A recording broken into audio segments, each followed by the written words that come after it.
Dexy, I know you're gonna kill this shit.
Ladies and gentlemen, welcome back to the other side of the coin and welcome to Chelsea Aftermath episode number 11. Don't worry, Ishan will be here very, very soon.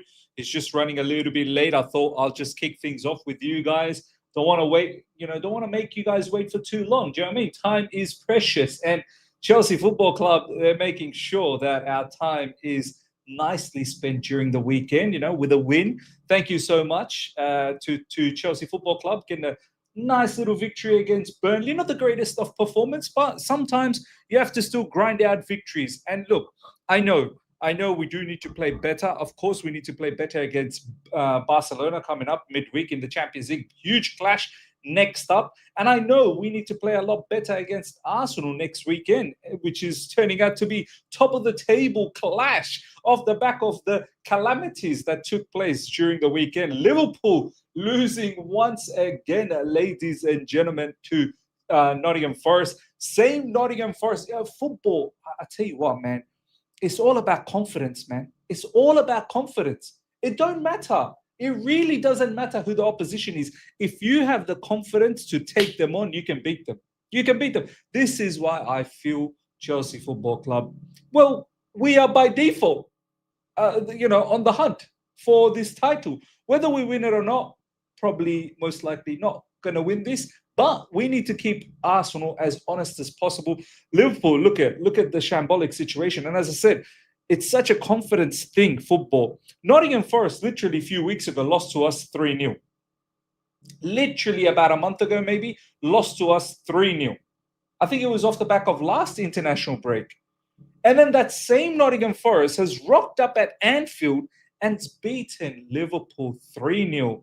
And to be honest, Igor Jesus's goal as well probably should have counted, because I don't think there was a handball there. So look, Liverpool, all the people in the live chat telling me, oh, they're this, they're that, whatnot. Look at them. Look at them. Virgil van Dijk, is he not a defender anymore? Konate, is he not a defender anymore? Do you know what I mean? It's crazy. It's crazy. And Man City as well. I knew, even though Man City, they were looking a little bit okay over the last few games, I always felt there's chinks in the armor. This is not the most perfect team out there. Yes, Haaland is on fire, but they've got issues, and Newcastle have, showcased those issues right in front of all of us. I haven't still watched the highlights of that. I did watch the highlights of Liverpool. I'm going to catch the highlights of Newcastle versus Manchester City. Harvey Barnes, what a player, man! This guy, if he never got injured, I think he would have become a top player. But look, all of this means Chelsea are bona fide number 2. Nothing can happen to us during this weekend and take away that number 2 position. We are 100% second in the Premier League, and it all comes down to the North London derby between Arsenal versus Spurs. If Spurs can do something, then that match against Arsenal next weekend becomes very, very tasty. So we're going to talk about all of this stuff.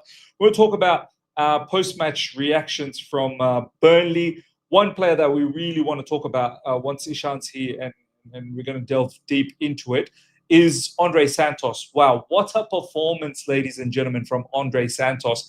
Absolutely brilliant. I think he answered a lot of questions and then some.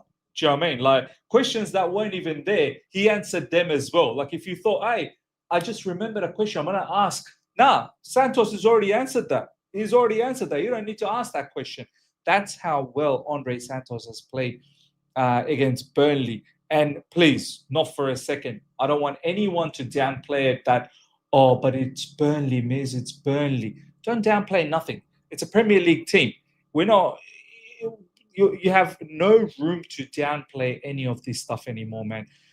The way Andrey Santos was covering ground, the way he was making some crucial interceptions, that was fantastic to watch. That really was fantastic to watch. And something that I'm pretty sure Caicedo would have been very proud of. Caicedo himself finally gets a break. Oh, thank you. Thank you. Caicedo got a day off. He needed it. After the international break, he needed the day off. And boy, oh boy, brilliant performance from Andrey Santos, allowing Caicedo to have a day off as well. Something that we wanted Romeo Lavia to give us that, but Romeo Lavia is injured again. And, it tells me that Andrey Santos has got a massive future at Chelsea Football Club. Huge future at Chelsea Football Club. And I hope long it may continue. Big up to each and every one of you guys that is tuned in. Smash up the like button if you're here for the first time. Subscribe as well. Thank you so much to each and every one of you guys to show all the support that you guys show on a regular basis. Really, really appreciate that. Let's race towards 50,000. Nearly at 47,000 subscribers. Very, very close to 50,000 subscribers. And I think that'll be a fantastic milestone. We don't stop there. We keep going. Thank you to all the people that has noticed that, yes, I've changed the logo of the channel, changed the banner. I think every now and then a little bit of change is nice. I think the previous logo and the previous banner, it's been around for a long time. So a little bit of change is always prudent. Shubra, big up to you, my man. This is Andrey's best position. He can score goals, but he's a 6 in my opinion. Look, I like him. I like him as a 6. The way he's always there in the right spot. Like, I don't think it's a coincidence. The amount of time Burnley got in behind and it looked like, oh my God, they're a decisive pass away from really making something interesting.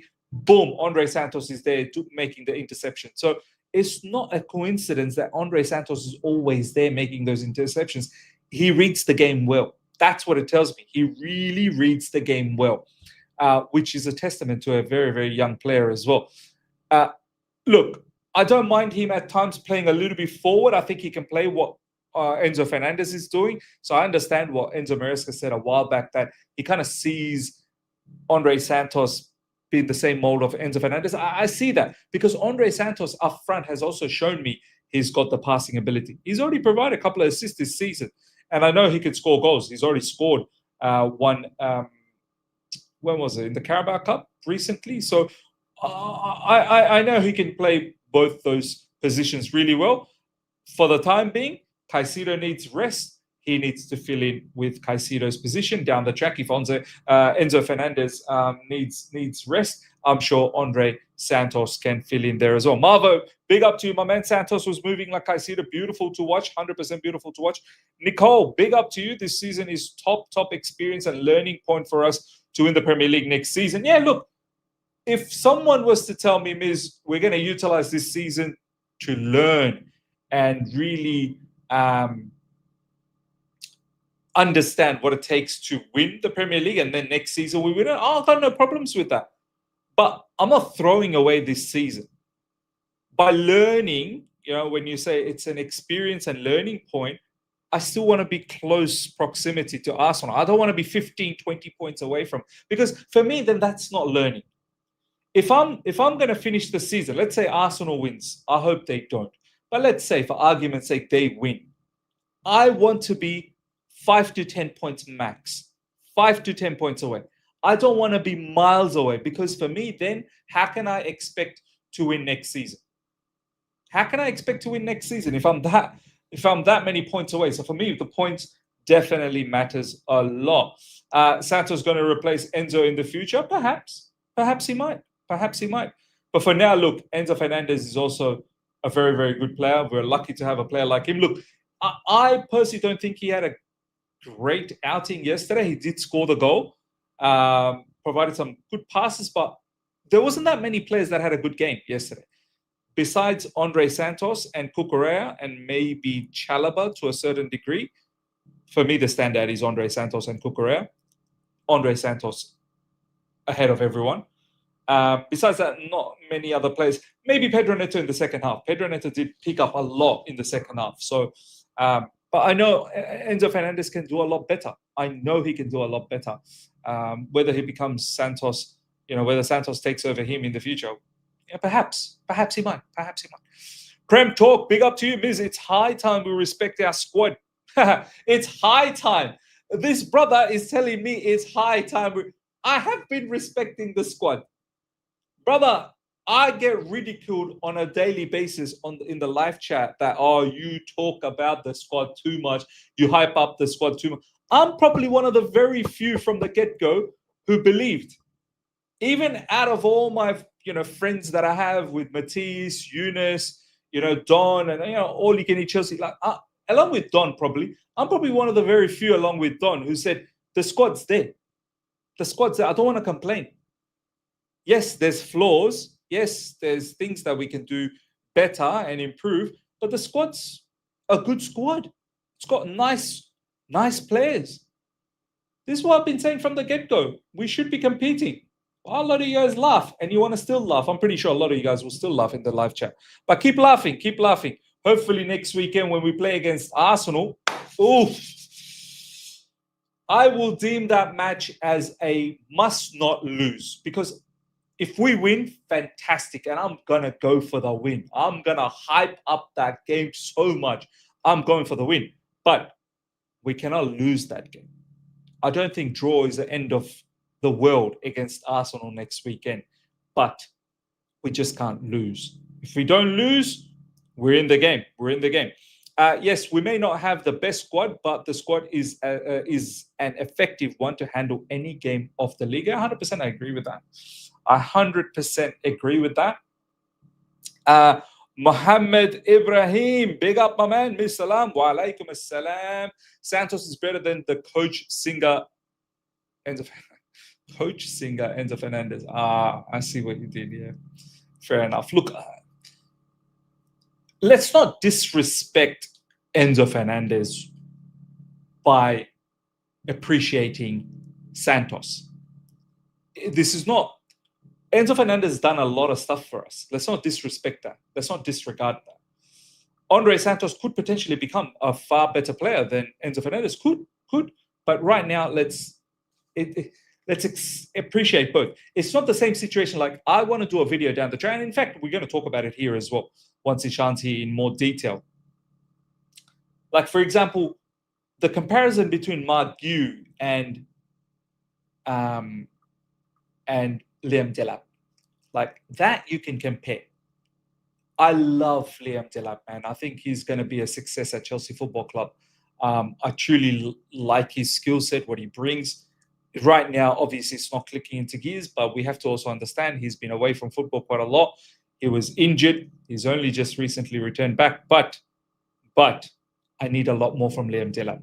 What I'm seeing from Guiu off the bench, the way he reacted yesterday, Guiu, wow. The assist that he provided, fantastic, phenomenal. I mean, lovely play from the back, from Robert Sanchez, what a pass to Malo Gusto to Pedro Neto cutting in, and then, finding that pass to Guiu. But then what Guiu did, putting the afterburners, getting inside of his man, shrugging him off, using his physicality, cutting that ball back for Enzo Fernandez, putting it on the plate. Guiu, you have shown me a lot. That little bit has shown me a lot, Guiu. I've been advocating for him to get more minutes in recent times when Enzo Maresca was utilizing Tyreek George. Guiu really, he showed something special to me yesterday. And this is what I want to see from Liam Delap. Do you know what I mean?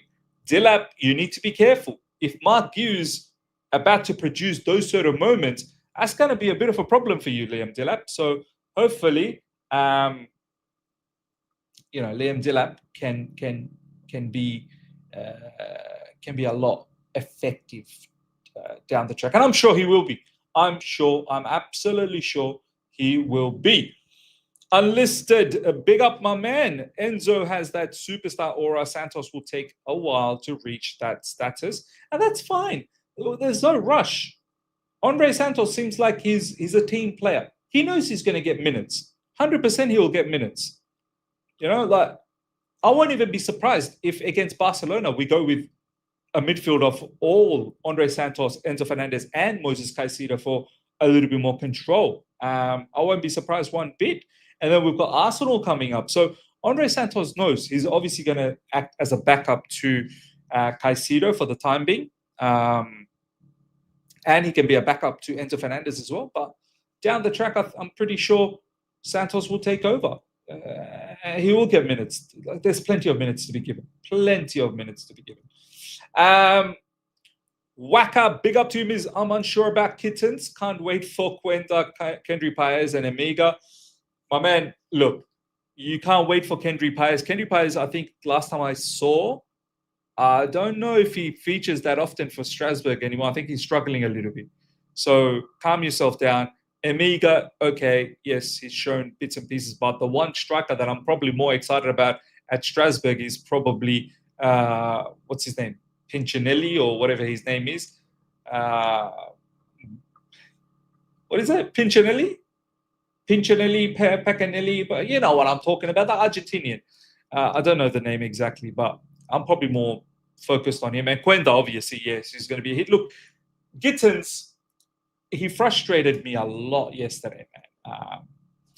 Gittins is very much a confidence player. You can tell he's very much a confidence player. Didn't have a very good first half, but then he produced that excellent cross. To be honest, prior to the cross, Gittins really didn't do anything. Probably had a better second half, Gittins, but look, need a lot more. Pincinelli, that's his name. All right, fair enough, thank you. But yeah, we'll talk about all of this in details. I wonder where my brother Ishan is, man. Ishan, bro, hurry up, man. We've got an episode going on, bro. We need to talk. We need to discuss. I'm sure he'll be here. He's just running a little bit late, guys. He had a few things to do. That's all right. I'm sure he'll be here very, very soon. But meanwhile, it gives us an opportunity to one-on-one with the great one. So you want to go one-on-one with the great one? I love The Rock, man. The Rock.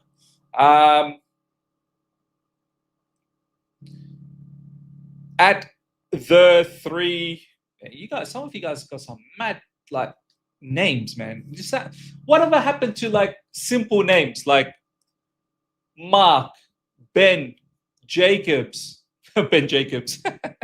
But yeah, what happened to all of those stuff? I got my bad boy Ishan Badra in the building. Ishan, might as well just not rocked up, bro. Might as well just come to the next episode. I'll see you there.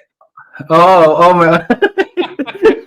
No man, I'm sorry. I promised you 10-15 minutes. I exceeded by 5, but I couldn't miss this one. I couldn't miss this one, man. I couldn't let you have the aftermath episode load.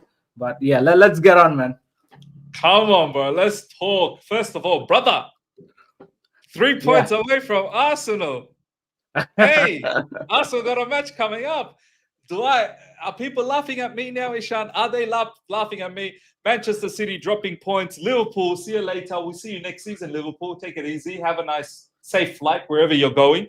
Man City lost. Bro, it's up to Chelsea Football Club to stop Arsenal now. Who's laughing? Who's laughing now? I said, title run. Let's go for it. Let's compete.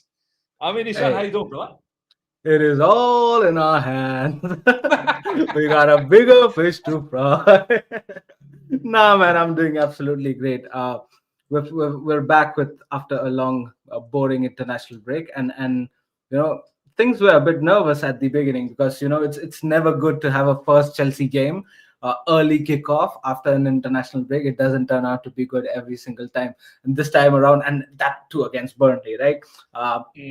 This time around, also there was some nervy, scratchy thought that Chelsea fan base had in their minds that why the first game, and that too against Burnley away.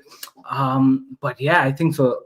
Look, in terms of performance, maybe it wasn't the best day at the office, but who cares? 3 points is all we want. 100% it wasn't the best day in the office, but 3 points but important.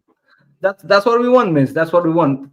3 points. And let me take you guys back to 3 episodes back of Chelsea aftermath when we were losing points left, right, and center. We were conceding goals. What did I tell you guys? I just need a clean sheet. I don't care. Give me a clean sheet to get things back on track. And believe me, I promise you that we'll be back on track if we focus on clean sheet. I don't care about the win. Just give me a clean sheet. I'll take a 0-0. Right? Anything but a clean sheet. And we started with that. We started with that against Spurs. And look, after that, I think so, touch wood. It's been a clean sheet. So you know me now. Spurs clean sheet. Wolves clean sheet. Burnley clean sheet. There you go. That's what I'm talking about. Apparently, the defense, this is not good enough. Ishan, remind the live chat. I said, Maresca, what you have is still good enough. It's not how we started initially. All the flimsy mistakes, this, that, the other. What you have, even with Levi Colwill injured, is still good enough to a certain level. Whether it's good enough to win the Premier League, I never said that. Yeah. I never said that. I said it's good enough to compete. You're telling me, man were telling me, Ishan, remind this live chat, man were telling me Bournemouth defenders are better than Chelsea defenders. That's when Bournemouth were roaring, second in the table, third in the table. Now, all of a sudden, no one wants to talk about Bournemouth anymore because what are they, 12th, 13th, 14th? Yeah. We can't be doing flip-floppy like this. You either believe or you don't believe. That's how I look at it. I've always said, people, Ishan, how many people have said Liverpool defenders? Bro, look at these guys conceding left, right, and center, bro. Yeah. Tell him, bro. Tell him. No, look, man, I think so. We've had a fair share of hiccups in the defense, and I think so Maresca came in front of the audience and also in the media, and he was very clear that, look, we are losing because of our individual mistakes, because of the defensive mistakes and the red card situations. So At one point of time, I thought that that was an excuse, right? But if you look at it realistically, you'll feel that he's not wrong. He's not entirely wrong, because if you go back to the past matches that we've played, I think so. It'll be very difficult for you to find out a match where we haven't conceded a red card or haven't conceded an individual mistake, sloppy individual mistake, and we've lost that game. I think so. As far as I can remember, I think so. Bayern Munich was the only game like we were like gone, right? I don't think so. We conceded a red card in that match. Did We we? didn't consider a red card, but we made errors. We had individual mistakes in that game. Yeah. Malo Gusto We- handed that goal to Harry Kane. Chalaba, I think, own goal. Chalaba, he smashed it into our own goal. Like, yeah. I think so. Even the Brighton game, we conceded a red card. Did we? Was the Brighton game a red 100%. card? Yeah. João That's when Pedro, that's when it all started to go backwards yeah. for us. Right. So I think so. If you look at it realistically, he's not wrong. At one point of time, even I'm not gonna lie, I felt that it was an excuse. But if you look at it realistically, he's not wrong. Every match that we have lost, probably it's a result of an individual stupid mistake or red card or an injury nag. But at the end of the day, we'll just like Miss said, we have to believe. And you're 100% spot on about this, Miss, that nobody came out and here said that the squad is perfect. Neither did I. I still never think said that either. there are flaws. I always come out and say that there are flaws. I always still think that we did not do good in the transfer window, and I'll always say that, irrespective of what happens in the how do we end the season. I'll still say that we could have done much better, much better in the transfer market, right? But like Miss said, it all comes down to the day, and being in the game, being focused in the game. And I think so Maresca believing in the squad that we have, and we do have quality.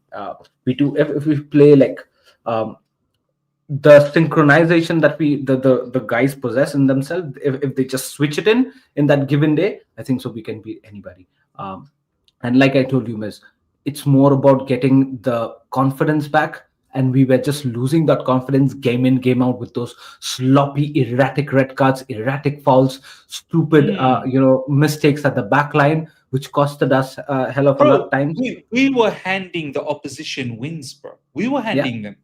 Yeah, and look, it was all our fault. Miz, it is one of those seasons, until whatever games we've played now, I can't. In fact, I'm here to praise Sanchez, man. I'm here to praise Robert Sanchez. He's done good this season, right? He's done good. Give the credit where it's due, man. He's been good this season. Yesterday he was a little bit. Yesterday he was a little bit of the remontada. He missed his old self. So he's like, let me bring him back a little bit. But then he corrected himself later on. He corrected himself. Yeah, but look, I've seen the worst of Robert Sanchez, and I think so. This season he's tried to at least the error leading to goals are less. So you'll have to give props to that. It was just that our confidence, our focus wasn't there. Now, you'd remember 3 episodes back when I came here and said that just focus on the clean sheet. I need nothing else but a clean sheet. Yeah, that's what I meant. Get the confidence back in terms of your defense line, in terms of the ability to not let goals slip in through. Just watch the team grow after that. One clean sheet changes the entire season. I'm telling you, I've seen that plenty of times. You've seen that plenty of times. The last time we won the Premier League was against Conte. That season is the biggest, example that I can take of. So clean sheets matter a hell lot of time. And I remember when I said that, give me a 0-0. People in the live chat are, oh, you're underconfident, or you don't believe in our team, or you don't do this, do that. See the result, man. And you just wanted to build the confidence of the defense and then go from there. 100% agree with you, man. And look, clean sheets, Ishan, clean sheets go a long way, man. They give you confidence as a unit that, look, you can trust the defenders. They're not going to concede. Just get me one goal, one moment, and halas, we end the thing there, shut up shop, and we win. To have that level of confidence is very, very good. Gino here is saying, I just believe, big up to you, Gino, my man. I really enjoy our back and forth in the live chat. As I said, I'm going to bring you one of these days in the Chelsea aftermath with you, myself, Ishan, and Arya as well. We're going to have a good conversation, because I need you in the hot seat so that we all can talk to you directly. But Gino is saying, I just believe we are not ready. This squad is not the levels required. Gino, I'm starting to think I'm starting to think you're not ready. I don't think it's about the squad. I'm starting to think you don't want to be ready. I'm starting to think that it's been so long that Chelsea has been in a situation where, okay, we can now kick on. You're not used to it. You've forgotten how we used to operate once upon a time. You're not used to it. You're worried. Maybe you're not ready. Maybe you need to go back into the changing room, talk to yourself, self-therapy, and tell yourself, God damn it, I am ready. And then come back. Because the squad members, I'm sure they see what everyone talks about. I'm sure they see what the fans talk about. I'm ready. I'm pretty sure Cucurella. Ishan, can you sit there and say Cucurella will say, I'm not ready to compete for the Premier League? Bro, his time's running out. Cucurella's getting old. Yeah. Do you think Caicedo is saying, nah, I'm not ready. I'm not ready. I'm not ready. Please. You think so?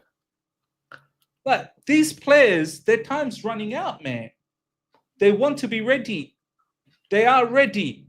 There are players in the squad that are 100% ready. Yes, there are certain players that are not, and that's fine. You're not going to have... Ishan, look at Liverpool. Were they not ready? What happened to them? Yeah. What happened to them this season? They were more than ready. Champions. They were more than ready. Ishan, not only they were more than ready, they invested 500 million to put in firepower into their team. Yeah. Bro, let's not fool around about this. Ekitike, Florian Wirtz, Isak. Forget about all the other bits and pieces that they got, which was still pretty good. Bro, which club goes and buys these three ballers, bro? Yeah. And still come out and say that, oh, we are not ready. Oops. So I'm starting to think, Gino, my man, you're probably not ready anymore, and you need to start getting ready, bro. Okay, Ishan, let's talk about some of this stuff that I really wanted to talk about. First of all, Ishan, I think we need to talk about our main man, Andrey Santos. For me, yesterday's performance, it wasn't the greatest performance, but one guy that really stood out to me is Andrey Santos. Bro, I'm pretty sure Caicedo from the bench, he was sitting down, but he was giving a standing ovation. Do you know what I mean? Whilst he was sitting down. In his head, he was giving a standing ovation. He would be so proud of that performance. We as Chelsea fans are very proud of that performance. Man of the match performance as well. I even said straight away, I think this guy's man of the match for this. Ishan, he was literally everywhere. Every time I'm like, oh shit, Burnley's about to open us up.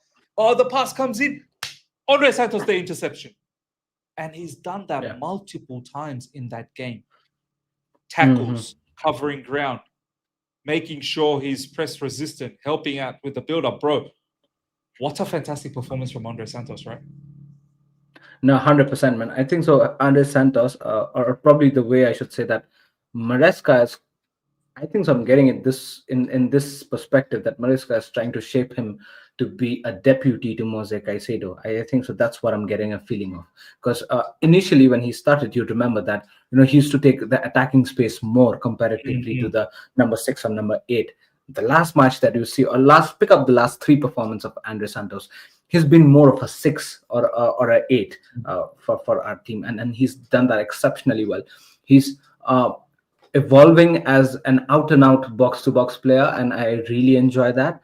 It's not just that he has just one specialty and he's gonna nurture that, but I think so he's gonna do a bits and pieces of all the responsibilities as a midfielder, and he's gonna do that good.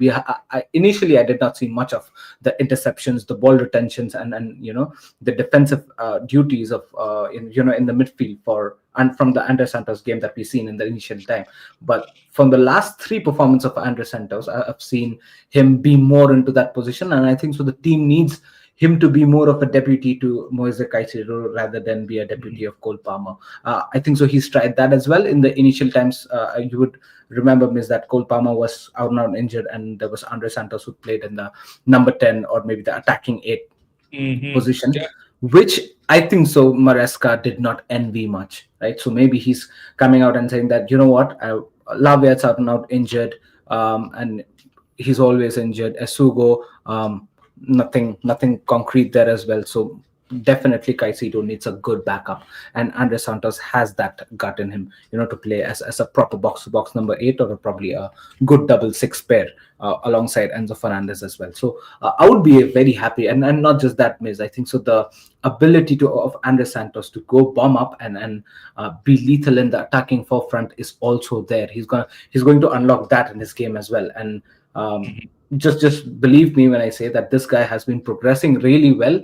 He's been improving really well, and going forward, don't be surprised if this guy starts getting goals from that position as well, similar way that Caicedo is getting. Yeah. Do you know what? Look, I think I really do like him as a number 6. I think he's fantastic defensively. I think he's brilliant when it comes on the ball as well. He's a technical player. He's a strong player as well for a young kid. He's a very, very strong player. He's combative, like he's always there for a fight. I like him pretty much everywhere, to be honest. Like, I understand when Maresca said, I see him being similar to Enzo Fernandez. You see how Enzo Fernandez crashes into the box now and he scores a lot of goals.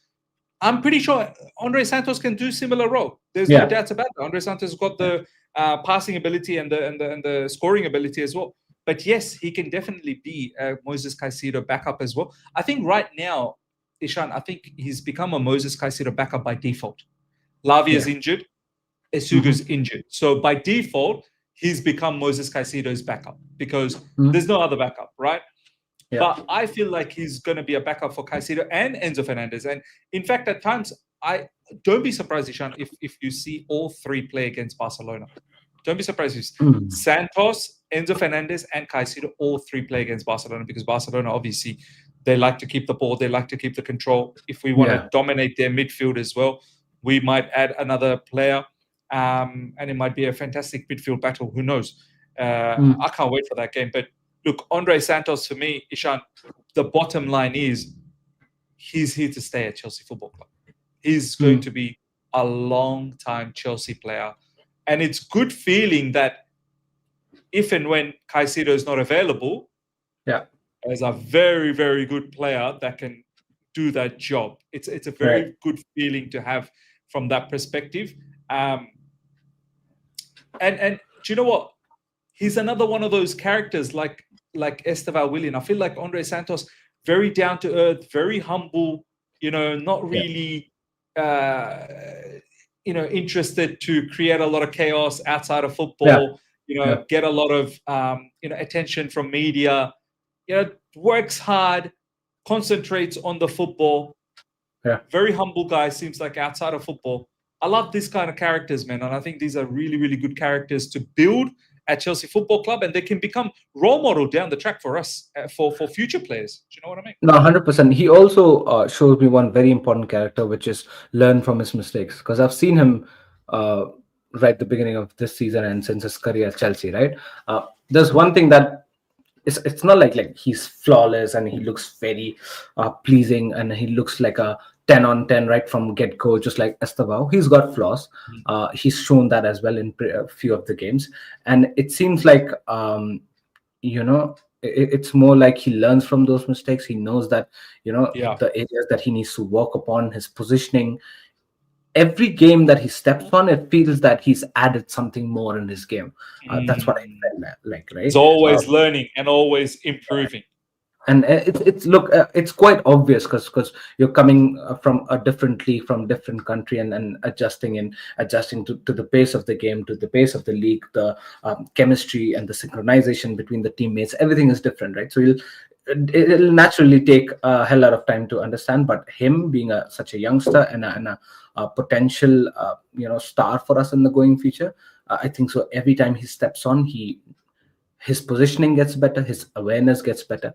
If he's given a defensive duty over offensive duty, he understands that and adjusts accordingly. He knows he knows his opponents. His marking goes a bit more improved every game he steps on, and this is something that I've seen improved in Andrey Santos. Game in, game out, that he's stepped in for us, and I think so. Going forward, I really have a positive, positive, like a feeling for this guy. I think so he's really going to be a very, very handy player for us. And just like you said, it just adds on, like it's like a cherry on top of the cake if you're Mm. like your nature is humble. You keep yourself very grounded, right? You just focus on your game, your football. That, like, it's like a cherry on top of the cake. Everybody will like 100%. start liking you, right? So it's just winning from here on. So I hope he continues that, man. I really want this guy to succeed in our football club.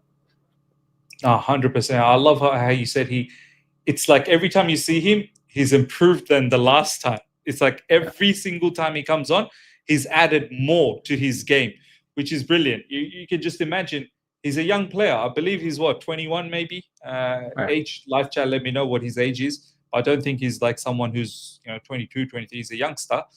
And you can just imagine if he keeps adding every game, he's adding and adding and adding. By the time this season is over, he could turn out to be one of the monsters in the Premier League. And, he was a monster last season for Strasbourg. So this is a lovely comment from Pedro Santos, has captained Brazil in all his youth levels. Also, he dragged the Vasco team in Serie B at the age of 17, 18. There is a reason for it. There you go, man. He's incredible. Now, next player that I want to talk about, Ishan, is in regards to Liam Delap and Mark Guiu.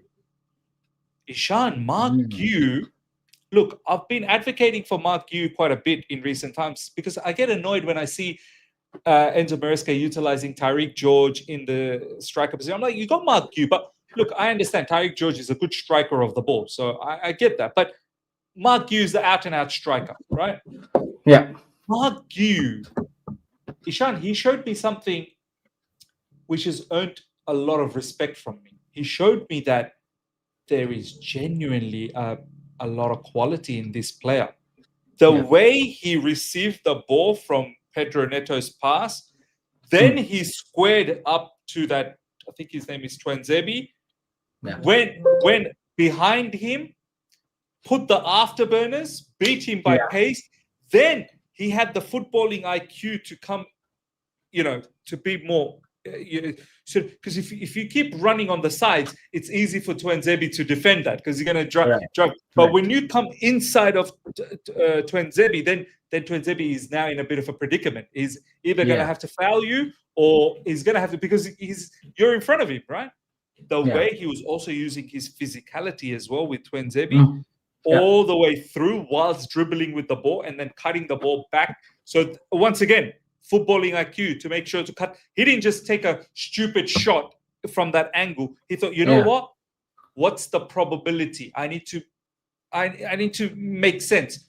Is it a good probability to have a shot, or is it a better probability to make a cutback? Enzo Fernandez is coming. He's got a clean shot at the goal, right? Yeah. I liked a lot of things about Mark Guiu yesterday, bro, for the little bits and minutes he got. Yeah. On the contrary, I love Liam Delap a lot. I really do. And I get it. He's been injured. He's just coming back. He's going to find his rhythm. I truly trust him. I trust him to be one of the best strikers for England down the track and for Chelsea Football Club. But, Ishan, if Mark Guiu is showing that levels off the bench, Liam Delap, brother, Mark Guiu is not a joke anymore. You better watch your back, see who's behind you. He's like a jaguar. He's waiting to pounce. He's like a cheetah waiting to pounce. Ishan, what do you think about the situation of Mark Guiu and Liam Delap? No, this is very interesting, and especially what's happened in the last game at Burnley. I think so. Conversation has become more interesting because for the last 1.5 months, it hasn't been good for Delap since his return. Right? Let's have it right. It hasn't been good. The red card saga, he missing matches, coming up, not being at his best, showing inconsistencies, missing few chances. And here comes Mark Guiu. Mark Guiu, there is one certain thing that you're going to get from him is that 100% effort, commitment on the ground. He's going to run. He's going to run like a dog till the end of the whistle, and he just showed that the physicality that he's shown just reminded me of Diego Costa back in the day, and it just gave me that glimpse that that's true. That's true. And it's gonna look, if he's done this once, then definitely it's gonna sit in the head of plenty of defenders watching that goal, this striker where he's nowhere in a position to create something, bodies a defender single-handedly, and then gets on to get an assist. So this will stay in the mind of the defenders for a long time, and I think so. Guiu, what he's done is exceptional. And that too coming off the bench. It's not easy. It's not easy to come off the bench and give that sort of commitment, because you already are like a rotational player. You somewhere down the line, you might feel in your heart that, oh, come on, man, I'm just gonna get few minutes. What I'm gonna do? Manager really doesn't believe in me. Like, he doesn't. Really manager doesn't believe me. It's just like 10-15 minutes. Let's see the game off. We're already leading. He could have thought that as well, because we were already leading 1-0 eventually, right?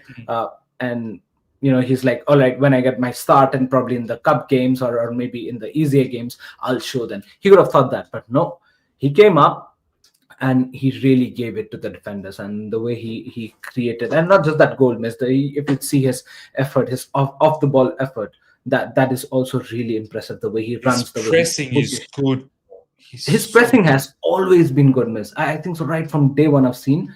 I think so. It's just that his instinct, I've seen that his pressing has been immaculate right from the get-go, and it is his natural ability to do that. I think so. And it's going to help a team. It's going to help a team like Chelsea, especially. So I would say keep it up. I would like to see him get more opportunities, to be very honest, because now I don't know how long Cole Palmer will be gone. I'm bringing in Cole Palmer because that's where João Pedro plays now. So since João Pedro will be playing in number 10, it's more of a conversation between Delap versus Guiu, rather than a João Pedro versus Delap versus Guiu, if Cole Palmer returns, right? So now here's another funny thing, is that if Guiu wants to get in a shot, a good proper shot, a starting shot at the playing 11, probably this is the time. And I think so he's smart enough to realize this as well. That's why this performance came in. I just wish he gets some goals and assists in his number, because people will start talking about him more, and I want him to be in the conversation more.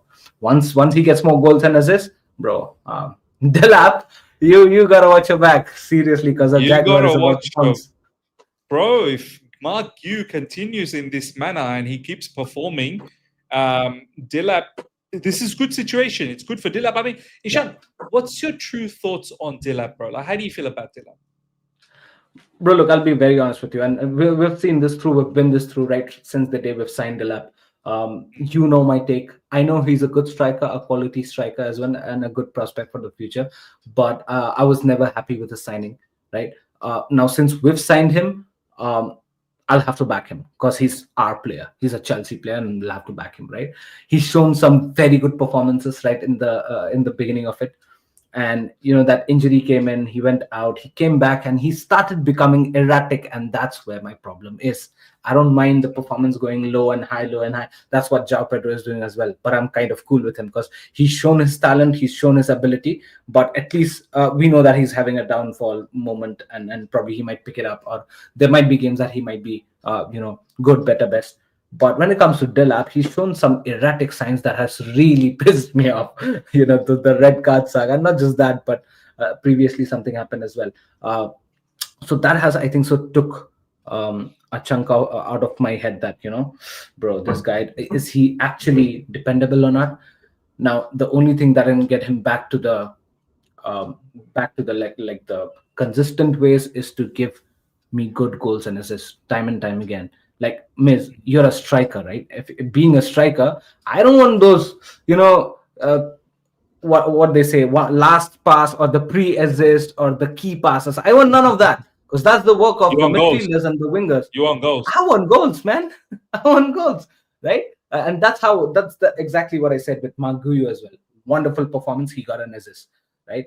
He probably should get more in the future, and I want goals as well from him, because that's how you become a good striker. At least give me assists for the time being, right? So Delap needs to really come to the take his shooting boots and actually be more serious about his output. And it's not just the output as well, Miss, because the Burnley game you might have seen, there were plenty of situations where he could have passed and Neto was open, and Andrey Santos was open, and I don't know what's going through his mind. He's just shooting, and his shooting is also like wide, right? Yeah, it was crazy. His decision making is not good. It's just, I mean, I'm not judging his ability, but I'm judging as to what it's running inside his head, because it seems like he's being very erratic, very Yeah. anguished about something, Do going you on in know his head. Enzo Maresca recently said to post match when he got the red card, when he came back from his injury, his first game against Wolves, and he got himself a red card. He was so um, erratic in that game. Enzo Maresca said post game, Liam Delap, he needs to start understanding that you're not playing for yourself. You're Yeah, playing for your team. You're playing as a team. You're playing for Chelsea Football Club. right. It almost made me feel that Enzo Maresca was trying to send a message to him and say, play for the team, your performance will start being better. Right now, you're only focused for yourself. Long range shots, doing this nonsense stuff. Think about the team. What's the best Right. option available? Because you're right. I saw many times yesterday. Look, there was one moment in the first half where he took the ball and he turned. That was a fantastic moment. The way he swiveled and turned and he beat his man. But then off the back of that, I remember it was a wrong decision. He passed it to, I think, Pedro Neto when he really should have passed it to Gittins, who was more available and open. And there was another opportunity, as you said, like he shot. He got into a really good position and then his shot was just wild.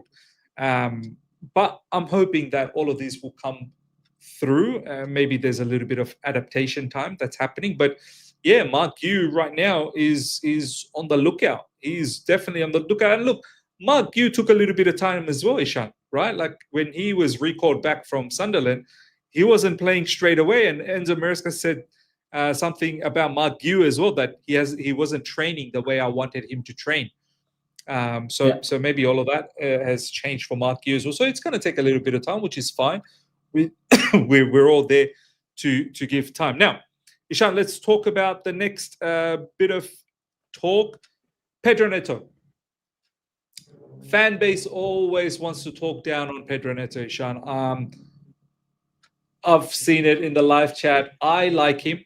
I don't know about you. I know you're going to say very, very soon. But me personally, I like him. I've always liked him. Always will like him. I know what he brings to the squad. I know what he brings to the team. People talk about goals and assists, goals and assists. If you have a look at his last 5 Premier League or last 5 matches that he's been involved, bro, I think he's scored like 3 or 4 goals and he's assisted 2. Yeah. So I know he can do more. I know that. I know when he's on that right side and he can dribble past, he can do that better. There are times I think he just invites the second defender to himself too many times. I know his crossing can be a lot better. Yeah. There's room for improvement, but I see the benefit in having someone like Pedro Neto. Pedro Neto, he's up and down 90 minutes, Ishan. He's up and down. He's in defense, helping out defense. And then, boom, counter-attack is there, counter-attacking. Ishan, what's your thoughts on Pedro Neto? Like, are you happy, not happy? Where are you at? No, look, I'm 100% happy with Pedro Neto as to the amount of output that he's brought into the table. But yes, I understand the people not being happy as well, because sometimes around you see that, especially against low blocks, his performance becomes the worst in terms of eye test. You know what I mean? Because he likes more space. Pedro Neto is kind of a player who likes space to run into. If you take the space out of the game, Neto is very like a negligible player. Why? Because like you said, his cross game needs to be better. That means definitely he's lacking a hell lot of attributes in terms of crossing, right? If you take the space out of the game, let's say a highly low block, applied team, it becomes difficult for Pedro Neto to survive in that game. He becomes very confused in that game as to what has to be done to create more. Because I think so the entire team banks on Pedro Neto now, since Cole Palmer's not there in the pitch. The entire team banks on Pedro Neto to create something. And that's why, Miz, you have seen that plenty of times he starts spamming crosses because he doesn't have space in certain low block situation. So like I told you, when it comes to Neto, it becomes difficult for him to process, analyze, and improve in low block situation, because he has a one-dimensional approach to attack. Now, I don't know how he'd bring in a Cole Palmer instinct inside him. How would he bring in an Estava Willian inside him? That is something foolish to say at this point of time. But I think so. Somewhere down the line, Maresca needs to think about this. Miss. It's more about Maresca. If you feel like the opposition is like a very high low, highly low block team. I mean, they're definitely gonna put up a low block against us.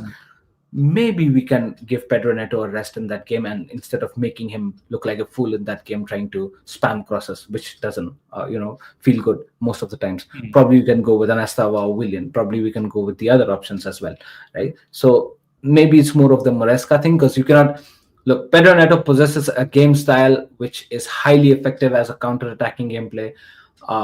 Against low blocks, it might not be that good in terms of the effectiveness of it. So why not try to play him against those teams where Pedro Neto suits the best? I think so. Against Barcelona, he's going to suit a lot. Against Arsenal, I was just going to say, against Barcelona, I think he will suit a lot with all the space in behind. Right. he could be quite devastating. But I agree with you. When it is a team that wants to sit back, he doesn't take, like I think Connor in the last All You Can Eat Chelsea explained it perfectly. When there is a team that's sitting back and we do create an opportunity for him to be 1v1, he takes too many touches and allows for the second defender to come in, and then it becomes 2v1. Yeah. He doesn't take one or two touches and then try and take the player on and go past them, which is a lot more easier to do when there's room in behind and when you're playing a counter-attacking football. Like the way we scored the second goal yesterday, where Burnley were trying to throw men forward, and there was a lot of space in behind. You're right. Can you teach a player how to be more effective in a low block situation? Maybe you can. I don't know. But there are oppositions. But isn't more like Miz, you're trying to change the nature of the player? Like against low blocks, you'd rather want someone like an Estava. You'd rather want 100%. Someone like a Cole Palmer, right? Who creates something out of nothing, who's crossing up much better, who'd cut in through passes like nobody else, right? Whose low-weighted passes are very good. Pedro Neto lacks those in a bit. And I think so he's built a nature of himself in order to how to become a prolific winger. Pedro Neto is that kind of a player who needs space. Now, if he doesn't have space, he gets confused. Now, how do you try to make him become someone like a Cole Palmer or a Estava, with all those painted touches and double touches and all those skills, Marseille turns? You can't do that maybe at this point of time. And I think so it comes down to the manager to play skillfully now. You've got Pedro Neto, excellent winger, but if he's got a style of play, probably be very cautious as to let's not choke him out in certain games, right? Burnley as well, if you see second half, like you said, second half when they were coming at us, when we are leading 1 goal, then a Pedro Neto makes definitely sense because he's had space. But he scored the first goal, fair enough, and then it was a brilliant header as well. But I think so it has to be more on the managerial decision in order to get the best out of Pedro Neto, or at least not make him look like a fool when he's started to spam crosses and he has no other options. Just like you said, 2 defenders on him and he's like completely choked out at those cases. And one thing that I've seen is whenever Pedro Neto's on the pitch, and now since Cole Palmer isn't, the entire team's tendency is to mostly pass Pedro Neto and try make him create rather than a Jamie Gittins or a Garnacho on the left-hand side. So if Pedro Neto has that responsibility psychologically on the entire team in order to create more, it's not a good sign if he gets choked out in order to create something out of a low block. So when he's getting choked out, it's probably the best time to probably take out Neto and bring in an Estava or bring in any other option so that the team's attacking gameplay does not become monotonous or one-sided every time. No, I like what you said, man. I really do. I think it makes sense. Basically, what you're saying is Neto has a certain skill set. Let's use him in those situations. Yeah. In situations where we don't need that skill set, let's utilize other players that are capable of getting better. So I get it. One thing that from this scenario, what we talked about is predominantly attacking stuff. What Pedro Neto also gives us, Ishan, is his defensive capabilities as well. Now That's people will why. laugh. That's Now why people Enzo will. doesn't want to make him sit. That's the thing. Now people will laugh at me. Oh, look at me! He's talking about a winger and his defensive capabilities. Keep laughing. Keep laughing. You just need to understand football at a deeper level. I've started to click football is not as basic as many people think it is. There's a lot of reasons, man, on and off the ball. What we've sort of talked about so far, Ishan and I, is predominantly about Pedro Neto's abilities on the ball, if it's a counter-attacking situation or if it's a low block situation. But what we do need to understand is, what about when people need to defend? And this guy becomes an extra defender. This guy tracks back, like he runs like an animal, tracks back. This is why Enzo Maresca, as Ishan has just said, and I've said it many a time, this is why he starts, man. This is why he starts, because he gives a good balance between attack and defense, until and unless all the other wingers start producing that level of performances off the ball. I'm sorry. Enzo Maresca values what he brings off the ball a lot. Yeah. He may not give everything that is required up front all the time, but you best believe he's helping out to get a clean sheet for our defenders. Yeah. So, Ishan, like, does that hold a lot of value, like, to the squad? Yeah. No, 100%. It holds the most value. That's why you're getting to see Pedro Neto start the most of the times. Because you know why? Enzo Maresca and the way he plays, you've always seen this, miss, and definitely since we've shifted the game tactics and on the and on off the ball strategy, especially since the FIFA Club World Cup, you've seen that the roles and responsibility of the wingers has somewhat become 50% attack, 50% defense, or probably 60% attack, 40% defense, when earlier it was like 70-80% attack and 30-40% of defense, right? Bottom line is the defensive duties for the wingers have become more comparatively to before. Why? Because our fullbacks, either the left back or the right back, are more in a hybrid role in order to just bomb up, stay up there, come in the midfield, help the trio become a trio in the midfield, or come back to the back position, or maybe help the centre back go into the middle. So you'd see in this Maresca system, the role of the fullback is totally hybrid. Now this can happen in either of the side. Either the right back does it, you'd see Malo Gusto bomb up and become that hybrid player who plays everywhere on the pitch. You've seen Cucurella do that same role, play everywhere in the pitch. He's gone and score headers, inside the box and come back to his defensive duties as well, right? So in order to have these fullbacks play hybrid and be very dynamic on the pitch, it's so important for the team to have a resilient winger who can very well come back, drop back deep, and have that defensive attribute in him to stop a counter attack and also bomb up and attack at the same time. Pedro Neto possesses that, irrespective of what he does in low block situation and him getting caught with plenty of men defenders. He does that role very well, and that's why he's getting stuck. Estevao is showing that very good sign as well. He's being very good defensively, and he's bombing up. Estevao works hard as well, bro. He works hard. 100%. And Miz, you'd see that any winger, I think so, Maresca at this point of time, he's not getting that quality 100% satisfying from either of Gittins or Garnacho. That's why you're seeing a lot of changes. That's why you're seeing him not being able to settle down with one of the wingers. I think he prefers Garnacho more than Gittins, because Garnacho also tracks back. Gittins got a lot to develop, bro. He's got a lot to develop. 100%. But Garnacho also going forward, maybe his final decision making isn't 100% satisfying. Maybe that's why Gittins gets a lot of game time as well. But I think so they should be getting equal. Fact of the matter is, in a Maresca system, you would see, I don't think so you'll never see a signing such as, let's say, Hakim Ziyech as a winger. Because he's more of a winger. He doesn't like to come back. No work rate, right? I'm sorry, I know you love Hakim Ziyech, but in this system, he ain't surviving, man. He ain't surviving. He would be with Desassi. In this system, he would be playing with Desassi. in this Yeah. current Enzo Maresca system, Hakim Ziyech would be playing with Desasi, and maybe they can play some very good football wherever it is. But yeah, you're right, bro. Look, the Premier League demands it, Ishan. The Premier League demands it. You can't have too many luxury players. Maybe you can have one maximum one. But even then, you could get into trouble. If one player is not working hard, then someone else will have to work twice as hard for that one guy. And in the Premier League, if you come up against the team that is an animal, all 10 outfield players are working their socks off.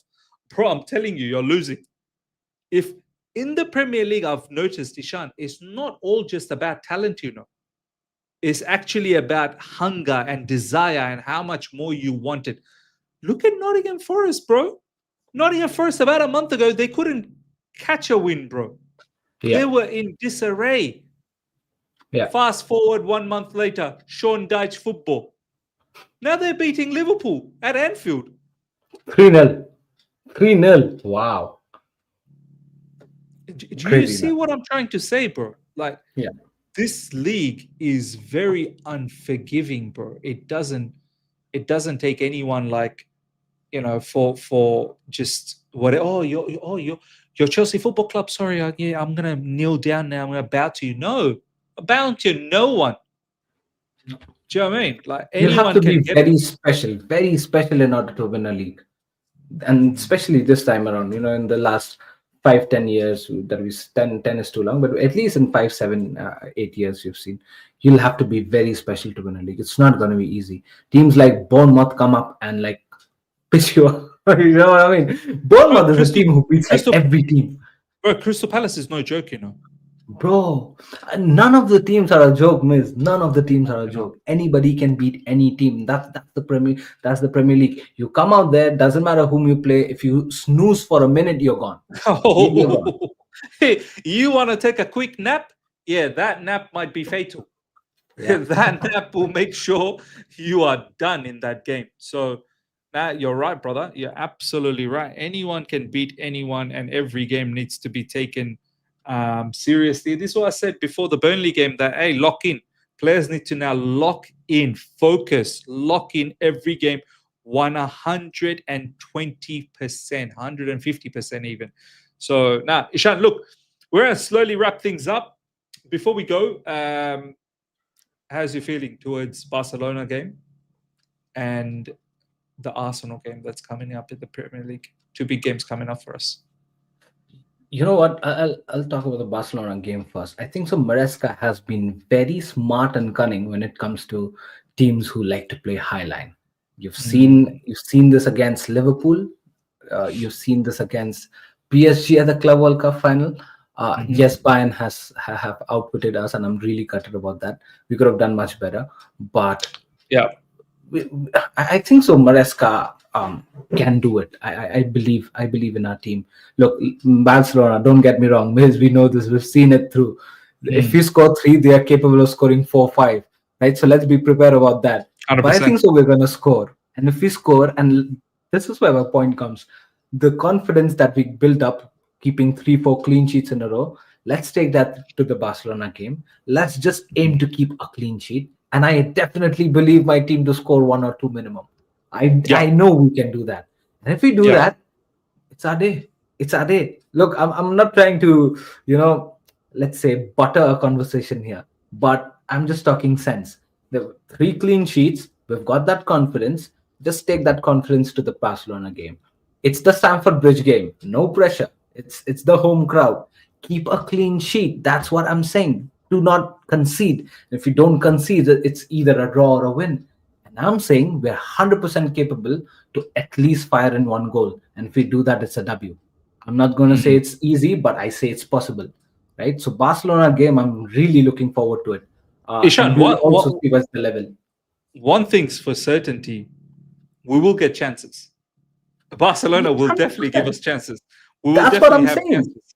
That's what I'm saying. It's a matter of, as you said, for us to score, but their attack will definitely have chances against us as well. So how can we manage to keep a good defensive shape and, as you said, keep a clean sheet? bro, one player. I know everyone wants to talk about Yamal, but Fermin Lopez, bro, this guy is a up and coming superstar for Barcelona, bro, and he's now starting to play a lot more for Barcelona. A player I would love at Chelsea Football Club. Honestly, I think he Yeah, would be sensational for us. yeah, yeah. But yeah, man, I'm probably more concerned about him, what he can do through the middle, because this guy is a baller.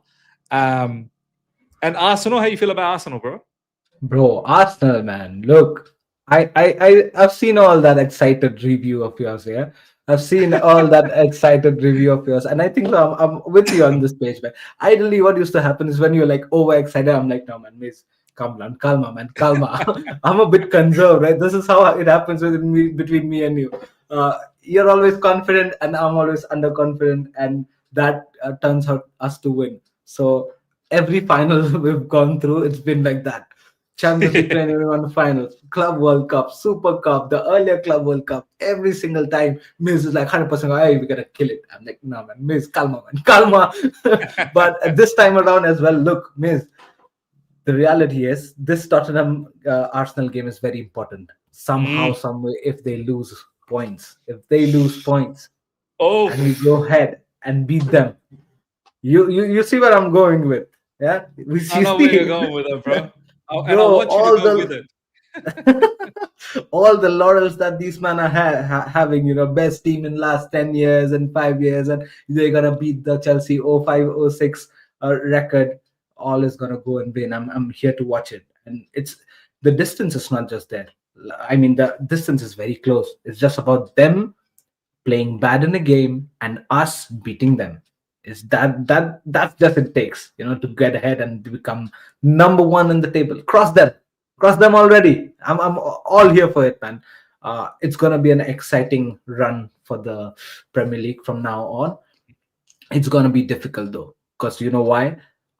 The defensive resolute that they've shown this season is second to none, and that's where I'm trying to come to my point back to the clean sheet thing. Take this clean sheet, take this run of 3-4 clean sheets and build it till the end of the game.